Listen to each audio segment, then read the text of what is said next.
మనందరికీ వాగ్దానం ఇస్తున్నాడు.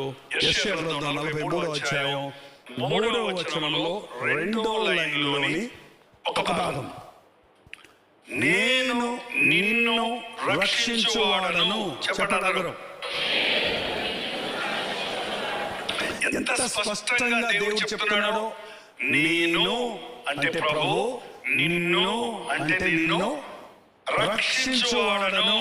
4వ వచనం 2వ భాగంలో, నేను నిన్ను ప్రేమించుచున్నాను.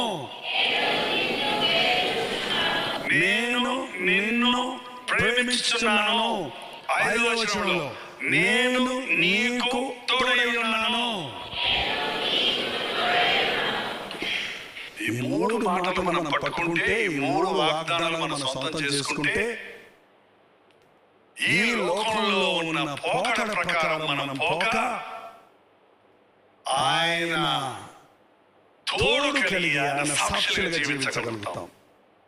నేను నిన్ను రక్షిస్తా, నీ పాపం నుండి నిన్ను రక్షిస్తా, నీ సమస్యల నుండి రక్షిస్తా, నీ వ్యాధుల నుంచి నేను స్వస్థపరిచి నిన్ను రక్షిస్తా, నిన్ను రక్షిస్తా, నిన్ను కాపాడుతా, నిన్ను విమోచిస్తా, నీకు సహాయం చేస్తా.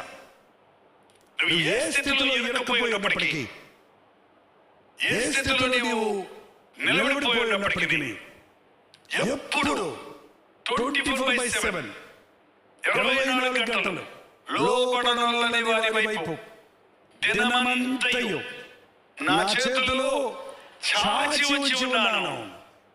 ఎదురాడి ప్రజల కొరకు దినమంతయు నా చేతిలో చెడిపోయిన లోకంలో, పనికిమాలిన లోకంలో, పాడైపోతున్న ప్రజల మధ్య దేవుని వెతికేవాడు ఎవరైనా ఉంటే, విడుదల కావాలని ఆశించేవాడు ఎవరైనా ఉంటే, తప్పించుకునే మార్గం ఉంది. చేతులు చాపి ప్రభువు నిలబడున్నాడు. రా, నేను నిన్ను రక్షిస్తాను. రా, నేను నిన్ను ప్రేమిస్తున్నాను. రా, నేను నీకు తోడై ఉండి కాపాడతాను. ఆయన మనల్ని రక్షించాడు. ఎంతమంది రక్షించబడ్డారో చూపిస్తారా? నిజంగానేనా? దేంట్లో నుంచి రక్షించబడ్డారు? పాపము నుండి, లోకము నుండి. ఎప్పుడో రక్షించబడింది కాదు. అందుకే అనుదినము ఆయన పాదముల యొద్ద కనిపెట్టి ఆయన ఇచ్చే విమోచనను, ఆయన ఇచ్చే విడుదలను, ఆయన ఇచ్చే రక్షణను, ఆయన ఇచ్చే సహాయాన్ని మనం అందుకోవాలి. ఒక్కసారి మనం పాపముల కొరకు రక్షించబడ్డాం. ఇప్పుడు రక్షించబడినామని చెప్పే వాళ్ళ జీవితాలు